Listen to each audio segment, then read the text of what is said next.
Hey there, Powderkeg fans. I'm your host, Matt Hunkler, and this is Powderkeg Igniting Startups, the show for entrepreneurs, leaders, and innovators building remarkable tech companies and careers in areas outside of Silicon Valley.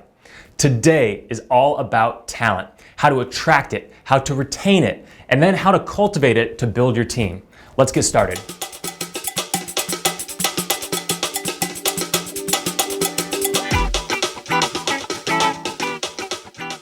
If you've ever had a hard time finding the right hire for an important position in your team, you're not alone. Just look at the stats. 73% of employers are having a difficult time finding skilled candidates. That means talent acquisition is on everyone's mind, and you might wonder how to do a little bit better. I know I do sometimes. Let's hear what these 6 experts have to say about talent acquisition in tech. Of course, human resources and talent acquisition are 2 very different things. Dawn Lively is the COO at Full Stack PEO, a company that helps small businesses outsource their HR function. That means she understands the skills needed for effective recruiting and that they're different than the skills required for effective HR. A lot of times recruiting is let's find a warm body to fill an empty role that we have at this given point in time. If you're looking for talent acquisition, you're trying to find the right people, the right fit, the right roles to grow your company. One of my biggest pet peeves is when talent acquisition gets lumped into human resources. Because what we're talking about here as far as actual talent acquisition and really being deliberate about it and diligent about it and all of that, that is a full-time profession for someone.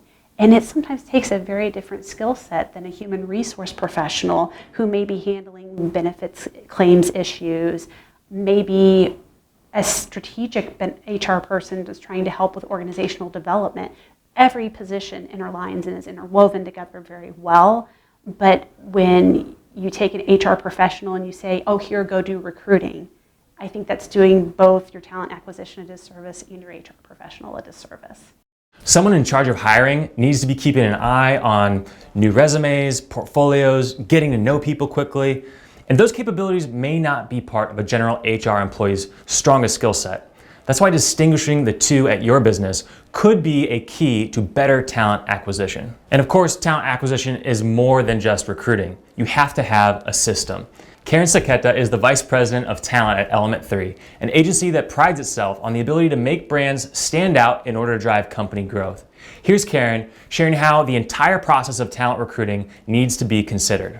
In my mind, I picture sort of like the sales funnel that you would use in sales and marketing, and it's the entire process from the awareness of your company to the talent that's out there that you're trying to recruit, and then all the steps that go in between, all the way down to the point where you hire and onboard that person. The average interview process in the United States takes 24 days, and stats show that 70% of applicants lose interest in a job after a single week. A good talent acquisition process is going to have many steps, so it needs to be efficient. A lot of times, talent acquisition can feel reactive, like you need that right person right now. I sat down with Full Stack COO Dawn Lively to talk about this very thing.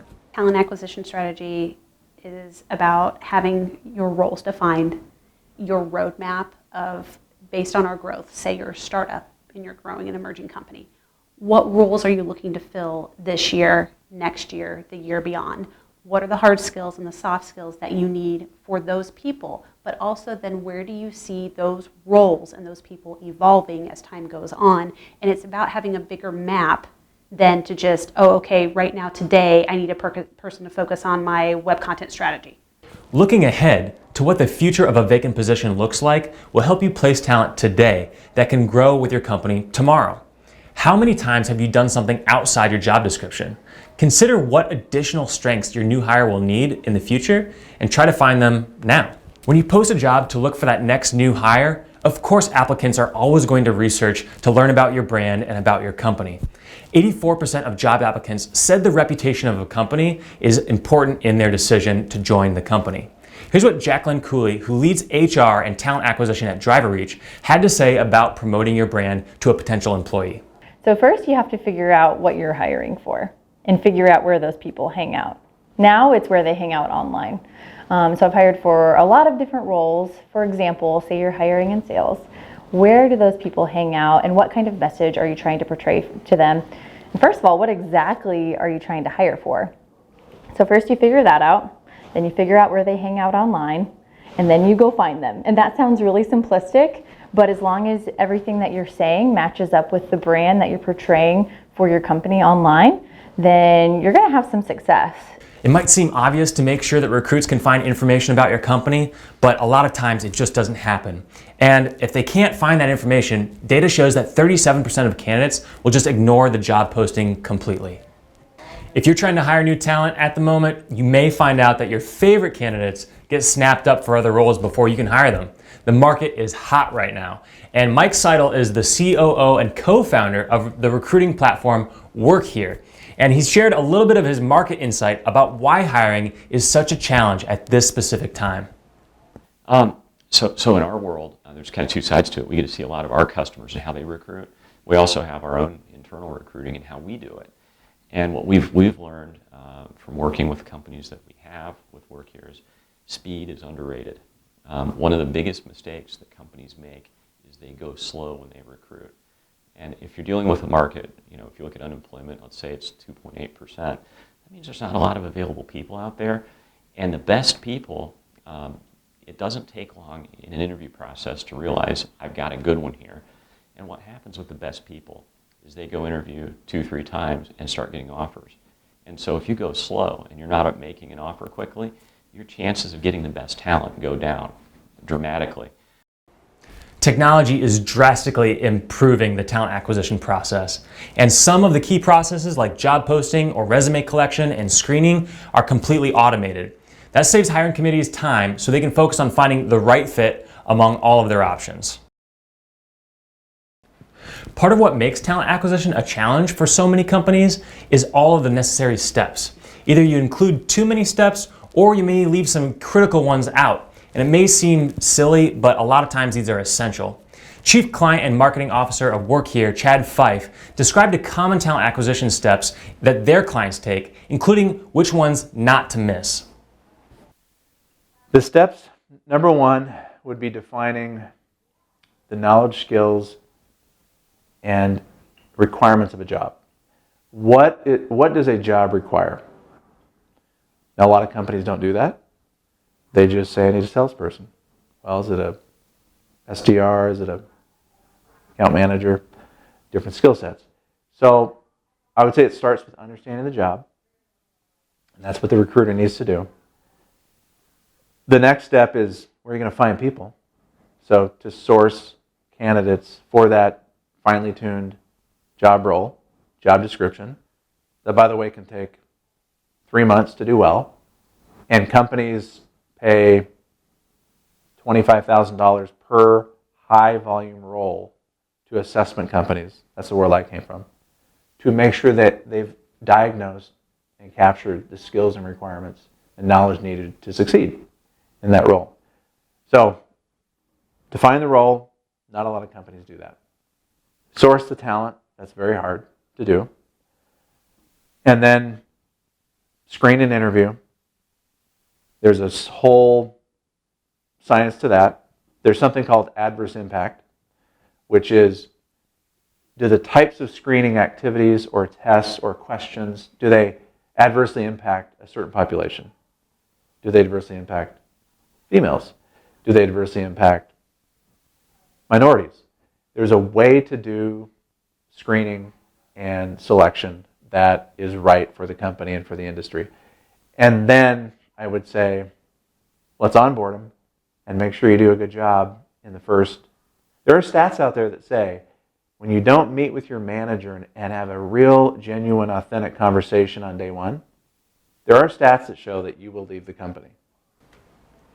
Clearly, talent acquisition goes far beyond the job posting, interview, and even the offer. 33% of new employees surveyed in 2018 quit their new job within 90 days. Usually because the role wasn't what they expected or they didn't like their boss. So don't get caught up in the same trap. Talent acquisition is a different game entirely when merging with or acquiring other tech companies. Questions like how do the two cultures combine, what roles overlap, and the goals of the new organization will all inform this strategy. Haley Altman is the CEO and co-founder of legal document management tool Doxly, and she shared what she learned after navigating a few of these mergers and acquisitions. When you're you're thinking about an acquisition, I think the biggest thing you have to think about is like, what are your ultimate goals?